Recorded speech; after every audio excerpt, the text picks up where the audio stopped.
men. Ertalabdan kechgacha bolalarga qarab, sizlarning aytganingizni qilgan. Men eshak emasmanmi? Men ham eshakman unda. Menda armoq yo'qmi? E'tibor qilmaymanmi men? Eshak bo'lganim yetmagandek, o'zimga ham vaqtim yo'q. Yana senga vitamin bera olmayotgan ekanman, ha? Ko'rinishim yoqmaydi, figuram yoqmaydi, ustimdan ovqat sasiydi. Men senga turmushga chiqishimdan oldin bunday emasdim. Meni bu ahvolga solgan sensan. Sen, tushundingmi? Sen aqling joydami? Meni nima aybim bor?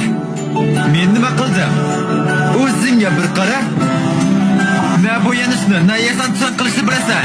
Men uyga kirganda ko'zi olarib turgan taftayni emas, chiroyli ayolni ko'rgim keladi. Qachon?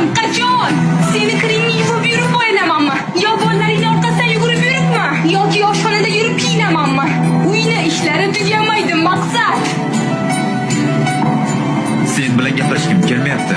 Albatta gaplashging kelmaydi, albatta. Men qiziq emasman-ku senga. Bilasanmi nega? Sababi sen alohida rivojlanib ketgansan. Meni bu oshxonaga qamading-da, o'zing bo'lak ketding. Men bu yerda bolalarni tug'arkanman, katta qilarkanman, boqarkanman, uyda o'tirarkanman. Sen bo'lsang yurasan, kimni ko'rsang quchoqlashib. Ularga uylanayotganingizda ularga va'dalar berasizlar. Keyin ayol kishi homilador bo'lib qiynalib yuradi. Keyin farzand ko'rib bolaga qaraydi, yediradi, ichiradi, kasal bo'lsa g'amxo'rlik qiladi. Buning uchun sog'lig'ini, yoshligini sarflaydi. Keyin ayolni yoshi katta bo'lgach, eri undan yuz o'girishi adolatdanmi?